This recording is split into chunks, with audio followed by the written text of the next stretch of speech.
And welcome back to Who Would Win. Today's Who Would Win, the week of Who Wins, comes from us some DeSalman? Declem? I probably getting this name right. I'm going to say Declem Frazier and Dylan H. And that is who would win in a fight. The Leprechaun, Milad, or Jason. There's my Jason's impression. So I've done both these guys several times. Jason's big. How many times have I done Jason now? Probably at least 10 or 15 different videos. Um, let's go with the Leprechaun first. The Leprechaun is a leprechaun. He is an Irish fae, and as such, he has basically the limitations and abilities of an Irish fae. Being a leprechaun, he kind of he has magic, which basically kind of lets him do whatever he wants. Though there do seem to be limitations to what he can do. For example, he can just magically make a pogo stick appear so he can pogo you to death, but he can't necessarily get into a locked room for some reason. He can use his magic to convert all the crap around him into like a street death car that he can drive. He can just reappear and disappear at will. He's stronger than, say, your normal human. Like he can punch a hole through your chest if he needs to. He can snap your neck. He's not without his ability. He's not without his physical capabilities whatsoever. He can imitate voices. But it is a weird level of imitation he seems to have. He can survive dismemberment. His main weakness seems to be four-leaf clovers, as they weaken. It's basically his kryptonite. Iron, because like all Fae in English lore, iron seems to be a prominent weakness of theirs. And just overall, like, destruction of his body, like, theoretical incineration of his body could kill him. He can't just blow him up. He can't just reform from that or turn into, like, little mini leprechauns they did in, like, the last one I think he did. But, but, that being said, he still is quite capable and quite effective. He's very intelligent, though, very conniving, very cunning. Like, if I were to deal with this guy, I would just be like, dude, take your gold. I don't want your gold. I don't want any crap, okay? Just take it. And like, I didn't even take it, man. Just take it. Like, don't mess with the leprechaun if you can. So, yeah, I mean, overall, he is a very tricky individual because it's not really well defined where the limits of his, like, magical abilities end. Unlike with Jason, where we obviously have set limitations for him. Jason Voorhees obviously died. I didn't hear because of another yawn. Hold on. I guess I'm getting sleepy. It's way too early to go to bed, though. But anyway. So Jason obviously possibly drowned and can't kiss a leg. He denies. Mom got revenge. He came back. And he kept coming back as a zombie. Honestly. Now, anytime I talk about Jason, I always use several different versions of Jason because there are several different versions of Jason. I can't composite Jason because there are so many stark differences between many of the versions of him that it just doesn't work out well. So, original series, if you want to count the original film series, Jason's, ends with Jason X. Jason X, this version of Jason, can only be killed by assuming you're not using magic or some crap like that, can only be killed by a Voorhees stabbing him with a special blade. That is it. It's like a curse that keeps bringing him about or something like that.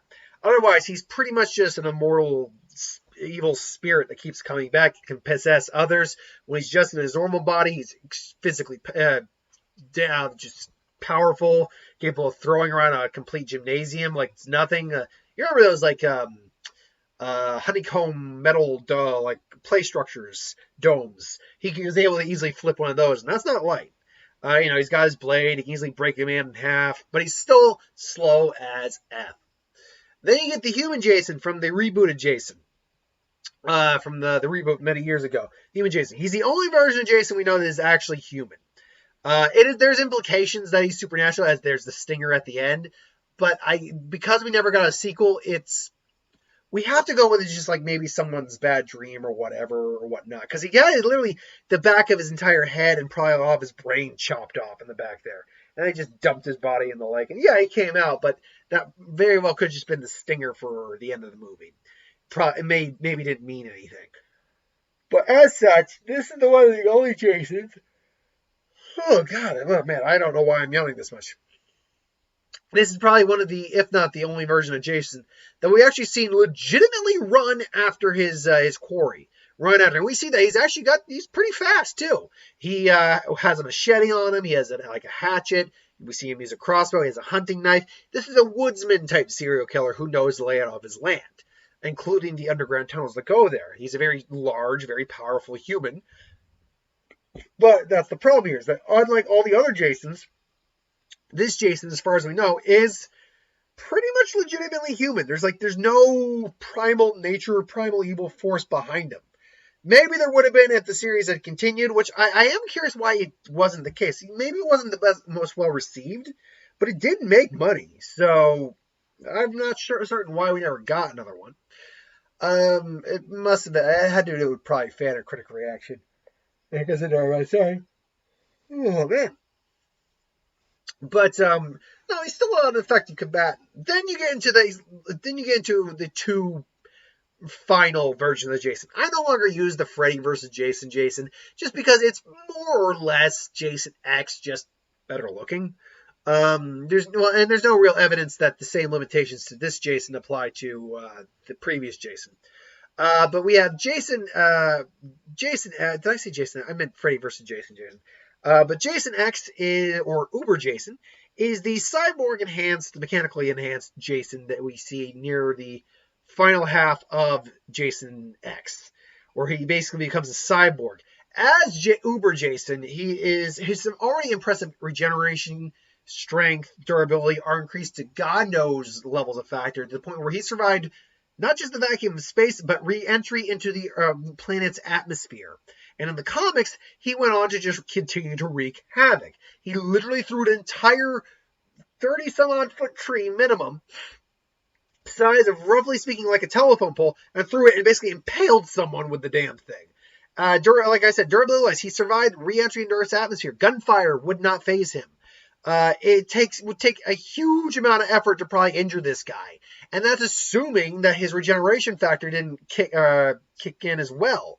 Remind you, this is a character who was able to not just regenerate, or not who's just machine anymore, but still has his impressive healing factor, which they make mention as a plot point in this movie. So he's an extremely difficult individual to put down. And then finally you get the comic book Jason, who is kind of an extension of the original series Jason, except he's wandering around. He's got an immensely powerful healing factor, probably like on a Wolverine, maybe even a little higher than Wolverine level, because he can literally just, be chopped, like his arm and shoulder could just be hanging by a piece of flesh, and he could heal from that in a matter of moments. He's taking down a helicopter just by shooting the pilot in the head with like an arrow. It's theorized, it's believed that he can teleport. Now here's the thing. There's never, in the games that's true, but there's never been any evidence. No, that's not true. There's never been any clear-cut explanation in the movies if he can do that or not. And if he can, it's clearly a limited form of teleportation, because it's not like he's just going all over Camp Crystal Lake, just be like, slice, slice, slice, or pop, pop, pop, slice, slice, slice. No, it's not like that. So there's clearly some sort of limitation to the type of teleportation you can do. He's probably going to have a line of sight to basically teleport properly, if the teleportation is a legit thing, or if he's just that quick when we're not looking, which I doubt it, because apart from human Jason is really effing slow. So yeah, I know, and so same with Mike Myers too. That's the thing. I don't get this slow walk. It's like, I don't need to chase you. I can take my time. I'm going to get you eventually. Yeah, really? You think that? I mean, yeah, eventually he does, but that's just because the kids in these movies are dumb as shit. So, I don't know. But point being is that those are our four main versions of Jason. So, how does this fight break down? How does this fight end? Well, I mean, it's all about the Leprechaun's gold. So let's assume that these dumbass kids find the Leprechaun's gold, release the Leprechaun who wants the gold, and they happen to be in Camp Crystal Lake, which means now Jason and the Leprechaun are vying for the same kids. And Jason eventually crossed paths with the Leprechaun, saying, oh, he sees maybe he butcher him one of the kids like, oh, a man after my own heart. But unfortunately, you're in me way, boy. I'm trying to actually get his accent a bit more because his voice is not like just standard Irish accent. No, there's a high pitched because it's Warwick Davis. I'm a leprechaun, me dear.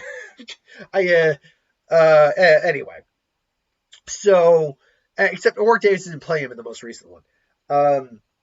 So the leprechaun's like, well, I'd love to stay in shop, but I've got to get me gold. And the Jason just shoots him with a crossbow. He's like, nope, mine. By the way, we're just gonna work from Jason goes to Hell Jason to Uber Jason, who's the strongest one. We'll basically go by sequence of the weakest to strongest. So Jason goes to Hell Jason is first. And while that Jason certainly probably physically outmatches the Leprechaun's magic is enough that I do believe he's just going to be able to, tie up Jason, keep him contained. Probably can't kill him, but he doesn't need to kill him. He just needs to beat him in a fight. And by beating him, he can just contain him.